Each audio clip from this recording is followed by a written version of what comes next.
እግር ኳሱን ሳቆመው አካውንቲንግ የተማርኩት ያን አካውንቲንግ ተምሬ ወደ ስራ ዓለም ገብቼ ታዳጊ ወጣቶችን ማሰልጠን የጀመርኩት። የሲዳማ ቡና የ2018 የኢትዮጵያ ፕሪሚየር ሊግ ሻምፒዮን ሆኗል።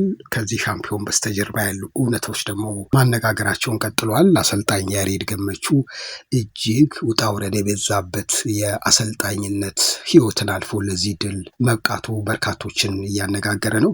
በነገራችን ላይ አሰልጣኝ ያሬድ ገመቹ የመጀመሪያ ስራውን የጀመረው አካውንታንት ነው፣ በሂሳብ ሰራተኛ ነው። አሁን በሐዋሳ ዩኒቨርሲቲ ሁለተኛ ዲግሪውን ወስዶ በፉትቦል ኮቺንግ ከ2011 ጀምሮ የሲዳማ ቡና አሰልጣኝ ሆኗል። ከዛ በፊት እጅግ መከራ የበዛባቸው የአሰልጣኝነት ህይወቱን ለማሳካት ብዙ ጥሯል። ትላንትና ከሻምፒዮናው በኋላ የተወሰኑ ተጫዋቾች በሜዳው ከጎል እስከ ጎል ተንበርከከው አምላካቸውን ለዚህ ድል ስላበቃቸው ያመሰገኑበትም ትዕይንት እጅግ አስገራሚ ነው። እነዚህ ተንበርከከው ከጎል እስከ ጎል ከሄዱት ተጫዋቾች መካከል አንዱ እጅግ የሚገርም ሀሳብ ሰጥቷል። ይህንን ያደረግንበት ምክንያት ድልን የሚሰጥ እግዚአብሔር ስለሆነ እግዚአብሔርን ለማመስገን ነው በሚል ሀሳብን የሰጠው ብዙ ነገሮችን ገልጿል። እነዚህን ጉዳዮች ዛሬ በጭላሎ ቲዩብ እንዳሰሳለን። ሰብስክራይብ በማድረግ ቤተሰብ ሁኑ። ለመጀመሪያ ጊዜ ነው ሲዳማ ቡና የኢትዮጵያ ፕሪሚየር ሊግን ሻምፒዮን መሆን የቻለው። ዘንድሮ በነበረው አጠቃላይ የውድድር ዓመቱ ብቃቱን በማሳየት ሻምፒዮን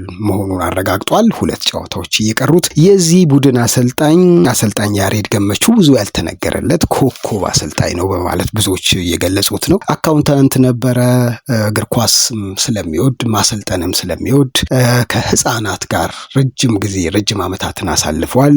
በሚያገኛት ደሞዝ ኳስን እየገዛ አንዳንድ ሰዎችም እንዲተባበሩት እያደረገ የማሰልጠን ስራውን ሰርቷል። በታዳጊዎች ላይ አሁን ያሰለጠናቸው በርካታ ወጣቶች ትልቅ ቦታ ደርሰዋል።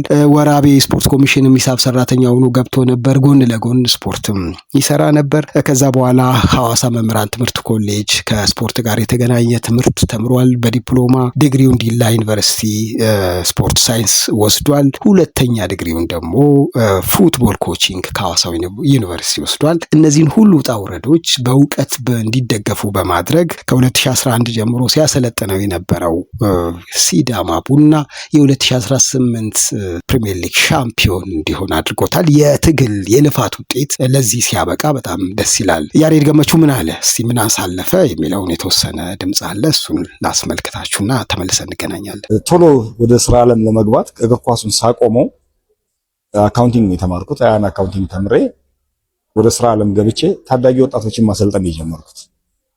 እነዛን ወጣቶች እያሰለጠንኩ በማገኘው ደሞዝ ኳስ ለማሰለጥናቸው ልጆች የተወሰኑ ኳሶችን ከራሴ ደሞዝ ላይ የቀነስኩ ገዛ ነበር። አንዳንድ ሰዎችንም ኳስ እንዲገዙልኝ ያደርግ ነበር። ገንዘብ ሰጥተውኝ ግዛ ቢሉኝ አልቀበላቸውም። ገንዘብ ራስ ኳስ ገዝተኝ ብዬ ኳስ የሚሸጥበት ቦታ ወስጄ ኳስ ገዝተው ነው የሚሰጡኝ እንጂ በገንዘብ ደረጃ አልቀበልም ከሰው ላይ። ብዙ የረዱኝ ሰዎች አሉ በዛ ጊዜ። ምክንያቱም ገና ጀማሪ ነኝ፣ ብዙ ነገር የሚጠብቀኝ ሰው ነበርኩና በዛ ሰዓት ያገዙኝ የረዱኝ ሰዎችን በሙሉ በጣም ከልብ አመሰግናለሁ። በትላንትናው ሲዳማ ቡና ጨዋታ ላይ እንግዲህ ከነጌሌ አርሲ ጋር 1-1 በመውጣት ነው ውድድሩን ያጠናቀቁት። ያው 1 ነጥብ ብቻ ስለሚያስፈልጋቸው ሲዳማ ቡናዎች 2 ቀሪ ጨዋታዎች ያላቸው ሻምፒዮን መሆናቸውን አረጋግጠዋል። ደስታው ከዳር እስከ ዳር በጣም በሚገርም መልኩ ሐዋሳ ላይም አዲስ አበባ ላይም ክለቡ ደጋፊዎች ደስታቸውን ሲገልጹ ነበር። ከነኛ ደስታዎች በበለጠ ደግሞ የበርካቶችን ትኩረት የሳበው የተጫዋቾች ተንበርክኮ አምላካቸውን ያመሰገኑበት፣ ደስታቸውን ከዳር እስከ ዳር በጉልበታቸው ተንበርክከው በመሄድ ከጎል እስከ ጎል ደስታቸውን ያጣጣሙበት ትዕይንት የስቴዲየሙ የመጨረሻ ልዩ ትኩረት የሳበ ነበረ። ይህንን ያደረጉት ሲጠየቁ ድልን የሚሰጥ እግዚአብሔር ስለሆነ ይህንን ካረክልን እናመሰግናለን ብለን ስለነበረ ምስጋናውም በዚህ መልኩ ለመግለጽ ነው ብለው ሀሳብ ሰጥተዋል። እስቲ ከነዛ መካከል አንዱ ተጫዋች ያለውን ተመልከቱና እንመለስ። እውነቱን ለማውራት ድልን የሚሰጥ እግዚአብሔር ነው። በመጀመሪያ ድልን ከሰጠኝ አምላኬ በአደባባይ ፊት ካስደሰትከኝ በአደባባይ ፊት አመሰግናለሁ። በህዝብ ፊት ብዬው ነበር ቃል ገብቼልህ ያንን ቃሌን ነው ፈጸምኩለት ይገባዋልና። የሲዳማ ቡና የ2018 ሻምፒዮን ሆኗል።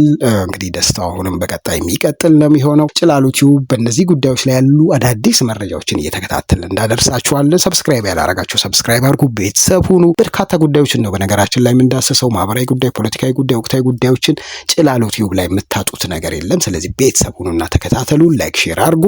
እናመሰግናለን።